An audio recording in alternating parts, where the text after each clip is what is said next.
سلام، طاهری سفر هستم با اخبار امروز جمعه 18 سپتامبر همراه شما. وزارت امور داخلی تاجیکستان میگوید در نتیجه عملیات به ضد گروه مسلح ژنرال عبدالحلیم نظرزاده تا کنون 139 نفر را دستگیر کردند و نسبت 100 نفرشان پرونده جنایی باز شده است.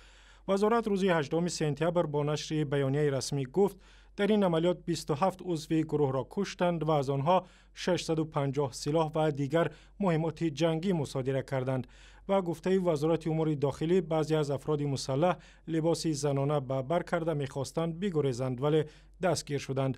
عملیات به ضد گروه ژنرال نظرزاده در دره رامید 12 روز دوام کرد و ضمن درگیری‌ها 14 مأمور امنیتی نیز کشته شدند. مقامات تاجیکستان گروه عبدالحلیم نظرزاده را به حمله خونین روز 4 سپتامبر به شهرهای دوشنبه و وحدت و قتل 9 افسر میلیسا متهم می‌کنند. و مقامات انتظامی پس از شناسایی بعضی از جسد همراهان ژنرال عبدالحلیم نظرزاده معروف با نام حاجی حلیم را برای دفن به خویشاوندانشان سپردند. خبرنگاران رادیو آزادی روز 18 سپتامبر در شفاخانه به نام کامل تاجی خیام موسوم و میدگرداک در دوشنبه شاهد بردن یک تابوت شدند. روز پنجشنبه بعد اربعین اجازه داد که میتورا همشون شخصیتشون معلوم کنه با خودتون کارگرای ارگان گفتن که برده به دست در خانه‌شون سپرین. نه امروز ما اومدیم حقیقتا همین خیلی دستمون نمیتونن با دست خودشون میبرن در خانه مردندار میمونن، یک ساعت من میکنن با خودشون میبرن در قبرستان ژنرال و معاون سابق وزیر دفاع را با چندی از همراهانش روز 15 سپتامبر در دره رامید کشتند. دادستانی شهر دوشنبه پرونده جنایی یک زن را برای بررسی به دادگاه فرستاد که او به قتل 3 کودک خردسالش متهم می شود. مفتشان پروینه عبدالله و ساکن ناحیه یاوان را به کشتار آمینه 5 ساله، مهینه 6 ساله و ضیاءالدین 7 ساله متهم می کنند و ممکن است او را بر اساس 2 بند کودکس جنایی تاجیکستان از 15 تا به 20 سال از آزادی محروم کنند. در رفت تفتیش پیشکی برای معین نمودن حالت روحی ایبدارشوننده عبدالله و پروینه اسکرانه تشخیص سودی روحشناسی تعیین نموده و موافق خلاصه تشخیص عبدالله و پروینه اسکرانه گرفتار بیماری روحی نیست. ولی وکیلان دفاع میگویند پروینه عبدالله و زیر فشار روانی خواسته است خودکشی کند. جوانزن تاجیک روز 5 ایول همین سال خود و 3 کودکش را در شهر دوشنبه به نهر حصار انداخت ولی خودش زنده ماند و فرزندانش هلاک شدند. مقامات گفتند که خانم عبدالله و از رشک به شوهرش که گویا میخواست همسری دیگر بگیرد قصد خودکشی کرده است. روز 18 سپتامبر در شهر دوشنبه نخستین انجمن مؤسسان اتحادیه ادوکات‌ها یا وکیلان دفاع تاجیکستان شروع شد.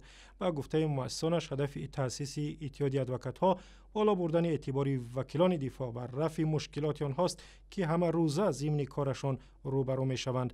وکیلان دفاع تاجیک گفتند مناسبت مقامات به نشست امروزه یک علامت دیگری پایین بودن نفوذ وکیلان دفاع در جامعه است. غیر از نمایندگان پروکراتور، نماینده شورای عدلیه و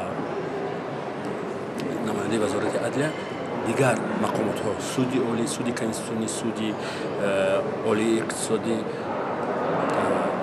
وزارت کارهای داخلی و دیگر مقامات های حفظ حقوق که ما با آنها دعوتنامه پیشنهاد کرده بودیم. پارلمان کشور، این حکومت کشور دعوت ما رو سلب کرد. باز یک بار دیگر این مناسبت دولت نسبت به این نهاد است. در تاجیکستان طور معمول ضمن محاکمه ها حرف اول را مفتشان میزنند و وکیلان دفاع میگویند حرف ادوکات و دلیل و برهان واضح آنها در دادگاه های تاجیکستان در بسیار مورد به اینابت گرفته نمی شود و این وکیلان را ناامید و از کارشان دل سرد می کند. این زمان عدالت هم در دادگاه تأمین نمی شود. در تاجیکستان 2000 وکیل مدافع کار می کنند.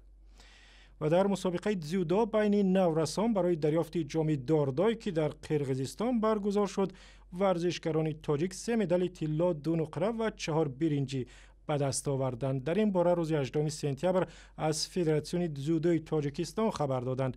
در این مسابقه منطقوی 161 ورزشکار از کشورهای آسیای مرکزی مبارزه بردند و در بین دختران شاهد قلندر و نشان طلا را به دست آورد.